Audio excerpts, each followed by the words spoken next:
आदित्यहृदयस्तोत्रम् ॐ अस्य आदित्यहृदयस्तोत्रस्य अगस्त्यऋषिः अनुष्टुप् छन्दः आदित्यहृदयभूतो भगवान् ब्रह्मा देवता निरस्ताशेषविघ्नतया ब्रह्मविद्यासिद्धौ सर्वत्र जयसिद्धौ च विनियोगः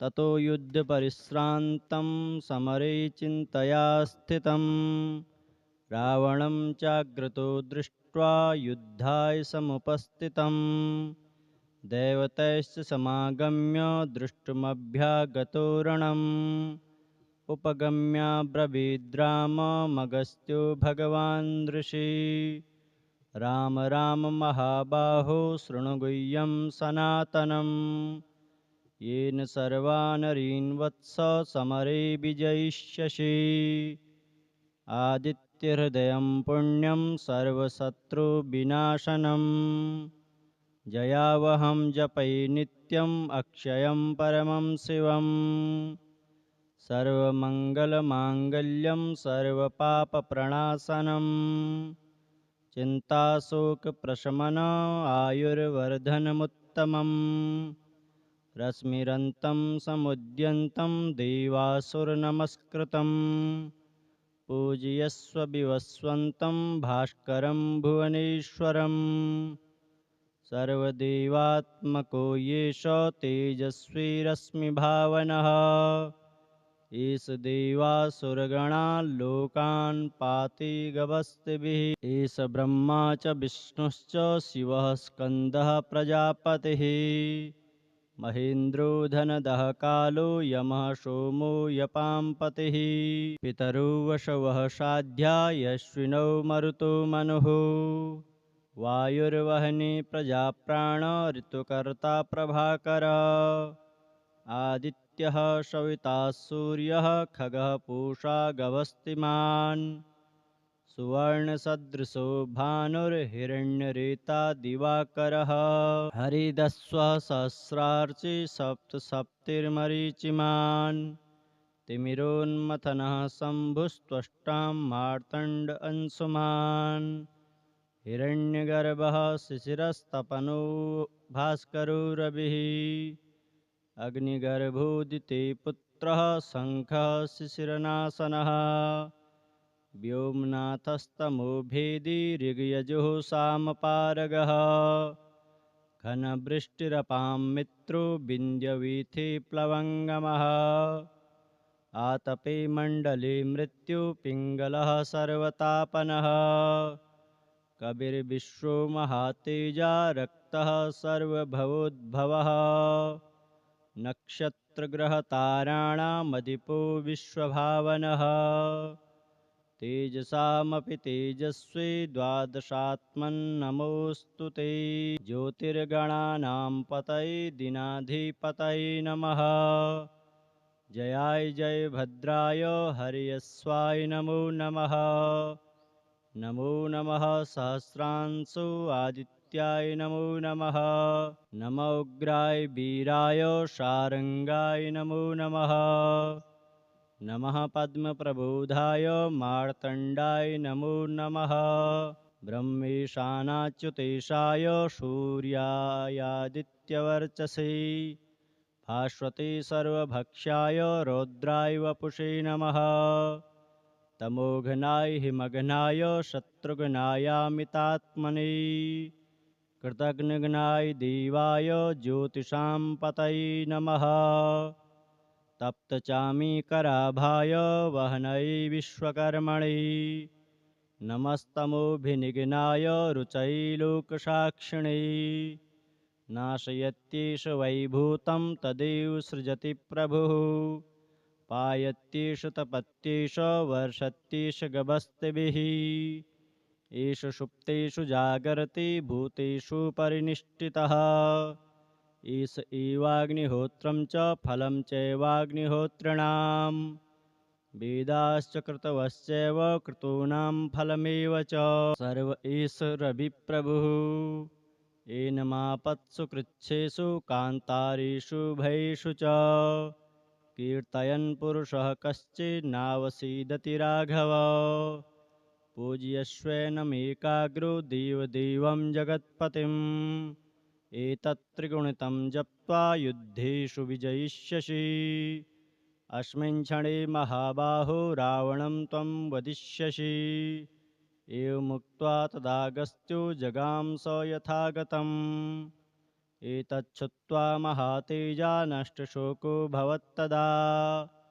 धारयामास सुप्रीतो राघवः प्रत्यतात्मवान् आदित्यं प्रेक्ष्य जप्त्वा तु परं हर्षमवाप्तवान् त्रिराचम्य शुचिर्भूत्वा धनुरादाय वीर्यवान् रावणं प्रेक्ष्य हृष्टात्मा युद्धाय समुपागमत् सर्वयत्नेन महता वदितस्य धृतोऽभवत् अथ रविरवदन्निरीक्ष्य रामं मुदितमनः परमं प्रहृष्यमाणः निशिचरपतिसञ्चयं विदित्वा शूरगणमध्यगतो वचस्त्वरेति ततो युद्धपरिश्रान्तं समरे चिन्तया स्थितं रावणं चाग्रतो दृष्ट्वा युद्धाय समुपस्थितम् दैवतैश्च समागम्य द्रष्टुमभ्यागतो रणम्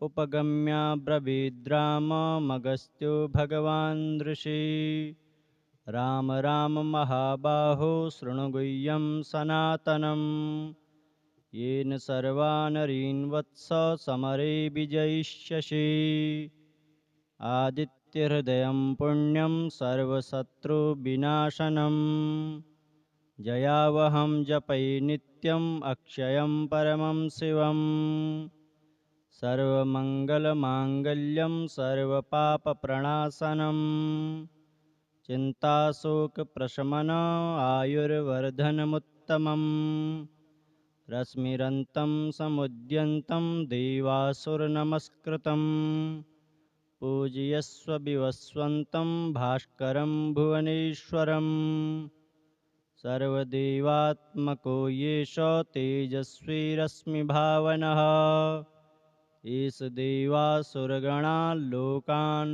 पाति गवस्तिभिः एष ब्रह्मा च विष्णुश्च शिवः स्कन्दः प्रजापतिः महेन्द्रो धनदः कालो यमः सोमो यपाम्पतिः पितरो वसवः साध्या यश्विनौ मरुतो मनुः वायुर्वह्नि प्रजाप्राण ऋतुकर्ता प्रभाकर आदित्यः सविता सूर्यः खगः पूषा गवस्तिमान् सुवर्णसदृशो भानुर्हिरण्यरेता दिवाकरः हरिदस्वः सहस्रार्चि सप्तसप्तिर्मरीचिमान् तिमिरोन्मथनः शम्भुस्त्वष्टां मार्तण्ड अंशुमान् हिरण्यगर्भः शिशिरस्तपनो भास्करो रविः अग्निगर्भोदिते पुत्रः शङ्खः शिशिरनाशनः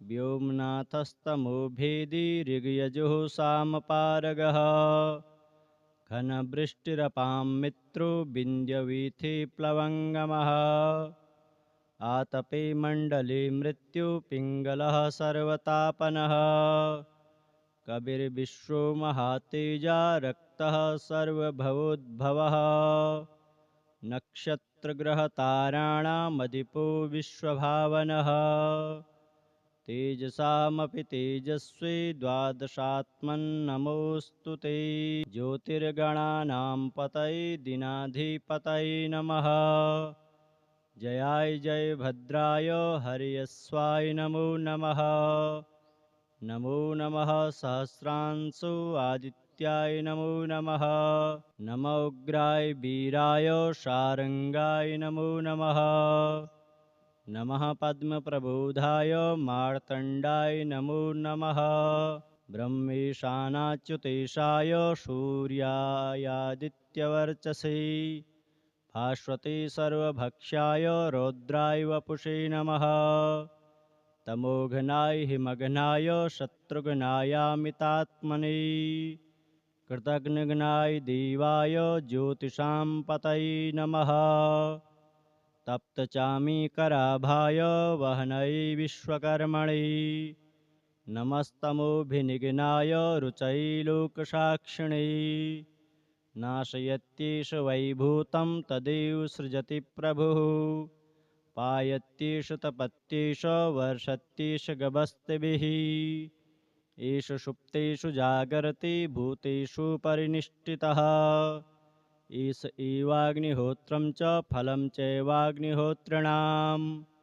वेदाश्च कृतवश्चैव कृतूनां फलमेव च। सर्व एष रविप्रभुः। येनमापत्सु कृच्छ्रेषु कान्तारेषु भयेषु च। कीर्तयन् पुरुषः कश्चिन्नावसीदति राघव। पूज्यस्वेनमेकाग्रो देवदेवं जगत्पतिम्। एतत्त्रिगुणितं जप्त्वा युद्धेषु विजयिष्यसि। अस्मिन् क्षणे महाबाहो रावणं त्वं वदिष्यसि। एवमुक्त्वा तदागस्त्यो जगाम स यथागतम्। एतच्छ्रुत्वा महातेजा नष्टशोको भवत्तदा। धारयामास सुप्रीतो राघवः प्रत्यतात्मवान्। आदित्यं प्रेक्ष्य जप्त्वा तु परं हर्षमवाप्तवान्। त्रिराचम्य शुचिर्भूत्वा धनुरादाय वीर्यवान्। रावणं प्रेक्ष्य हृष्टात्मा युद्धाय समुपागमत्। सर्वयत्नेन महता वधे तस्य धृतोऽभवत्। अथ रविरवदन्निरीक्ष्य रामं मुदितमनः परमं प्रहृष्यमाणः। निशिचरपतिसञ्चयं विदित्वा सुरगणमद्य गतो वचस्त्वरेति। ततो युद्धपरिश्रान्तं समरे चिन्तया स्थितं। रावणं चाग्रतो दृष्ट्वा युद्धाय समुपस्थितं। दैवतैश्च समागम्य द्रष्टुमभ्यागतो रणम्। उपगम्याब्रवीद्राममगस्त्यो भगवान् ऋषि। राम राम महाबाहो शृणु गुह्यं सनातनम्। येन सर्वानरीन् वत्स समरे विजयिष्यसि। आदित्यहृदयं पुण्यं सर्वशत्रुविनाशनम्। जयावहं जपै नित्यम् अक्षयं परमं शिवम्। सर्वमङ्गलमाङ्गल्यं सर्वपापप्रणाशनम्। चिन्ताशोकप्रशमन आयुर्वर्धनमुत्तमम्। रश्मिरन्तं समुद्यन्तं देवासुरनमस्कृतम्। पूजयस्व विवस्वन्तं भास्करं भुवनेश्वरम्। सर्वदेवात्मको येष तेजस्वी रश्मिभावनः। एष देवासुरगणान् लोकान् पाति गभस्तिभिः। एष ब्रह्मा च विष्णुश्च शिवः स्कन्दः प्रजापतिः। महेन्द्रो धनदः कालो यमः सोमो यपाम्पतिः। पितरो वसवः साध्या यश्विनौ मरुतो मनुः। वायुर्वह्नि प्रजाप्राण ऋतुकर्ता प्रभाकरः। आदित्यः सविता सूर्यः खगः पूषा गभस्तिमान्। सुवर्णसदृशो भानुर्हिरण्यरेता दिवाकरः। हरिदस्वः सहस्रार्चि सप्तसप्तिर्मरीचिमान्। तिमिरोन्मथनः शम्भुस्त्वष्टां मार्तण्ड अंशुमान्। हिरण्यगर्भः शिशिरस्तपनो भास्करो रविः। अग्निगर्भोदिते पुत्रः शङ्खः शिशिरनाशनः। व्योमनाथस्तमो भेदी ऋग्यजुः सामपारगः। घनवृष्टिरपां मित्रो विन्ध्यवीथि प्लवङ्गमः। आतपे मण्डले मृत्यु पिङ्गलः सर्वतापनः। कविर्विश्वो महातेजा रक्तः सर्वभवोद्भवः। नक्षत्रग्रहताराणामधिपो विश्वभावनः। तेजसामपि तेजस्वी द्वादशात्मन्नमोऽस्तु ते ज्योतिर्गणानां पतये दीनाधिपतये नमः जयाय जय भद्राय हरियस्वाय नमो नमः नमो नमः सहस्रांशु आदित्याय नमो नमः नमो उग्राय वीराय शार्ङ्गाय नमो नमः नमः पद्मप्रबोधाय मार्तण्डाय नमो नमः ब्रह्मेशानाच्युतेशाय सूर्यायादित्यवर्चसे भास्वते सर्वभक्ष्याय रौद्राय वपुषे नमः तमोघनाय हिमघनाय शत्रुघ्नायामितात्मने कृतघ्नघ्नाय देवाय ज्योतिषां पतये नमः तप्तचामीकराभाय वह्नये विश्वकर्मणे नमस्तमोभिनिघ्नाय रुचये लोकसाक्षिणे नाशयत्येष वैभूतं तदेव सृजति प्रभुः पायत्येष तपत्येष वर्षत्येष गभस्तिभिः एष सुप्तेषु जागर्ति भूतेषु परिनिष्ठितः एष एवाग्निहोत्रं च फलं चैवाग्निहोत्रिणाम् वेदाश्च कृतवश्चैव कृतूनां फलमेव च सर्व एष रविप्रभुः एनमापत्सु कृच्छ्रेषु कान्तारेषु भयेषु च कीर्तयन् पुरुषः कश्चिन्नावसीदति राघव पूज्यस्वेनमेकाग्रो देवदेवं जगत्पतिम् एतत्त्रिगुणितं जप्त्वा युद्धेषु विजयिष्यसि अस्मिन् क्षणे महाबाहो रावणं त्वं वदिष्यसि एवमुक्त्वा तदागस्त्यो जगाम स यथागतम् एतच्छ्रुत्वा महातेजा नष्टशोको भवत्तदा धारयामास सुप्रीतो राघवः प्रत्यतात्मवान् आदित्यं प्रेक्ष्य जप्त्वा तु परं हर्षमवाप्तवान् त्रिराचम्य शुचिर्भूत्वा धनुरादाय वीर्यवान् रावणं प्रेक्ष्य हृष्टात्मा युद्धाय समुपागमत् सर्वयत्नेन महता वधे तस्य धृतोऽभवत् अथ रविरवदन्निरीक्ष्य रामं मुदितमनः परमं प्रहृष्यमाणः निशिचरपतिसञ्चयं विदित्वा सुरगणमध्यगतो वचस्त्वरेति